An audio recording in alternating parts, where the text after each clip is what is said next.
The Suzanne Morphew case.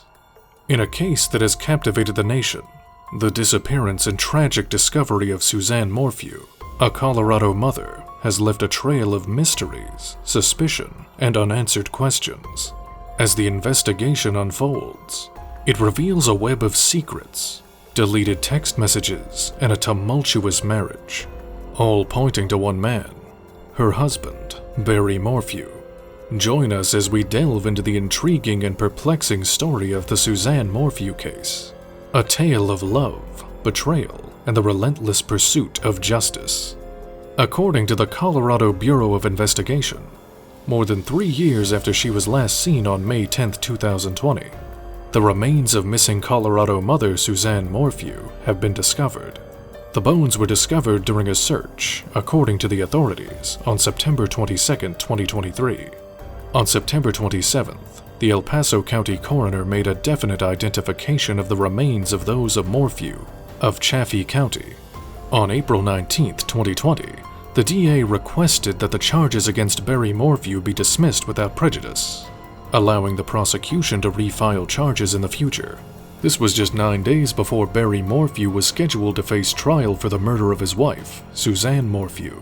All accusations against Morphew were dropped, and he left the Fremont County courtroom with his daughters as a free man. Suzanne and Barry Morphew met in high school and shared a hometown of Alexandria, Indiana. Suzanne was well-liked and well-known. The Toronto Blue Jays selected Barry, a pro basketball player. After meeting each other after Barry had his high school diploma, they were married in 1994, prior to quitting her position as a teacher to raise their 2 kids, Mallory and Macy. Suzanne launched a landscaping company. Friends claim that the Morphew family relocated from Indiana to a house in Salida, Colorado, in order to be nearer to their elder daughter, Mallory, who was attending a local college. Mallory is depicted on the right.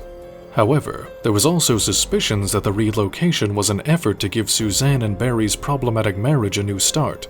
On May 10, 2020, Barry departed from his house outside of Salida, Colorado, to go to a work site 150 miles away in Broomfield. The couple's children sent their mother a text message wishing her a happy Mother's Day as they were on their way home from a camping vacation. She stays silent. They were unable to get in touch with Suzanne, Mallory tells her father. One of their neighbors ultimately overhears Barry asking them to check on Suzanne and see whether her mountain bike is at home. Barry instructs them to contact the police if they're unable to locate her or her bike. Instead of immediately leaving for home, Barry leaves his co-workers some equipment and a shovel at a motel where he had reserved rooms for both them and himself. A few minutes after 6 o'clock, he starts heading home. The bike was not found with any clothes, blood, or other signs of a fight, but Suzanne's helmet was located about a mile away, off the side of Highway 50. Investigators believe the scenario may have been staged, and that Suzanne never really went for a bike ride that Mother's Day morning. After discovering her sunglasses and hydration pack inside her vehicle, mountain biking was Suzanne's relatively recent hobby. Investigators located her helmet about a mile from where they had discovered her bike just a few days earlier. As word of Suzanne Morphew's abduction spread around the neighborhood, and ultimately the whole country, a scuba diver investigates a nearby canal. A significant search effort was performed throughout a broad and difficult terrain by local and state officials, the FBI, the CBI, and volunteer civilians. Authorities believe Suzanne is dead since her corpse has not yet been recovered. Investigators discovered this spy pen in a walk-in closet in Suzanne Morphew's main bedroom 10 days after she was reported missing. They discovered that Suzanne purchased the voice-activated conversation recording pen in an effort to capture her husband, Barry, having an extramarital affair. Instead, she unintentionally captured discussions with her covert lover on tape. Detectives didn't discover the man's identity for 6 months. It came out that he resided in Michigan and had a wife and 6 kids. After Suzanne disappeared and took action to conceal their relationship, he never came out on his own. But when agents arrived, he complied and gave them access to his DNA, phone records, and passwords for accounts that had been wiped. The investigators confirmed his alibi, and he was acquitted. Records reveal Suzanne Morphew and her boyfriend messaged each other 59 times on May 9th. the day before Mother's Day, up to the time detectives suspect Barry Morphew killed his wife. Investigators refer to this picture as Suzanne's last proof-of-life shot, since she sent it to her partner through a text message at one point. Barry, who was out running errands, sent Suzanne a text at 2:26 p.m., telling her that he was on his way home. Barry texts Suzanne again and asks, "Did you leave?" but receives no answer this time. Soon after, according to the detectives, Barry went home, murdered Suzanne, and then cleared the scene.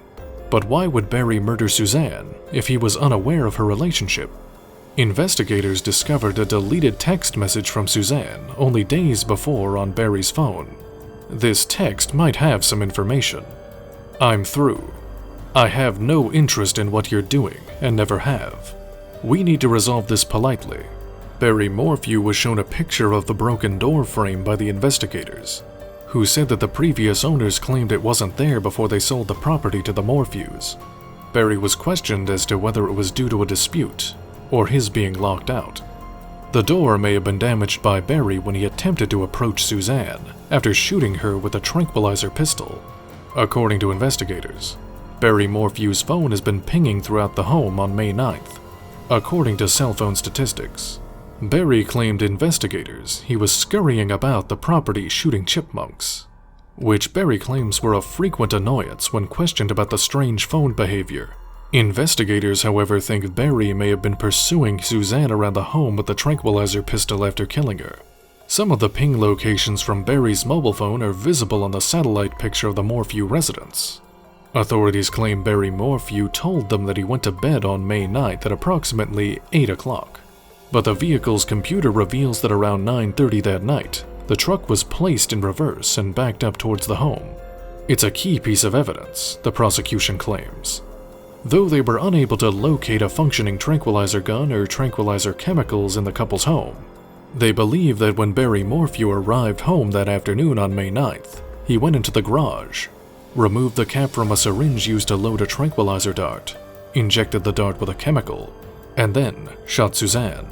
Barry claimed he was an expert tranquilizer dart pistol shooter and knew how to load darts with paralyzing chemicals after using them to sedate deer and extract their antlers for sale unlawfully. Barry first told police he had no clue how the cap got in the dryer. Barry's defense attorneys argue that this cap has no significance since nobody knows how long it's been there. They further claim that there is no proof linking the limit to their client. Investigators found Barry Morphew disposed of garbage in several areas across Broomfield, Colorado, the day Suzanne Morphew was reported missing. Barry Morphew was in town for business. Barry is seen in this image, which was acquired from a hotel security camera, tossing rubbish into a dumpster. Barry admitted to investigators that he often dumped rubbish in reachable bins rather than paying to have it removed from a landfill. But investigators think Barry was getting rid of evidence. Barry Morphew entered a not guilty plea to all allegations, and on September 20th, 2021, his daughters stood by his side as he was freed on bail. They staunchly defend their father, showing up to the majority of his court appearances, including the one in December 2021. Investigators discovered mysterious male DNA in a Range Rover belonging to Suzanne Morphew. A partial match to an unidentified guy linked to 3 unsolved sexual assault incidents in Tempe, Phoenix, and Chicago was discovered in October 2020 as a result of DNA testing. Barry Morphew's legal team has announced his intention to bring a civil complaint, alleging that the prosecution kept more precise DNA evidence that may have exonerated Barry until after the preliminary hearing, which was conducted in August 2021. And concluded the prosecution's case was compelling enough to go to trial. Barry Morphew's defense team urged courts to impose harsh penalties on the prosecution for neglecting to turn over possibly exonerating information before trial in a number of pre-trial petitions. As punishment for breaking discovery regulations, Judge Lama imposed devastating penalties, including exclusion of 11 of their 16 approved expert witnesses, including specialists in DNA, car data, and a mobile phone data analyzer. All in all, 14 of the prosecution's expert witnesses were disqualified by the court. The Suzanne Morphew case is a haunting reminder that beneath the surface of seemingly ordinary lives, can lie a tangle of secrets and hidden motives. It's a tale that raises questions about the power of circumstantial evidence, the complexities of relationships, and the lengths to which investigators will go to seek justice. As we leave this story behind, we're left with the haunting echo of unanswered questions, and the hope that one day, the full truth behind Suzanne Morphew's disappearance will finally emerge. That is all for this video. We will be back soon with another informative video. Don't forget to like and share this video. Until next time.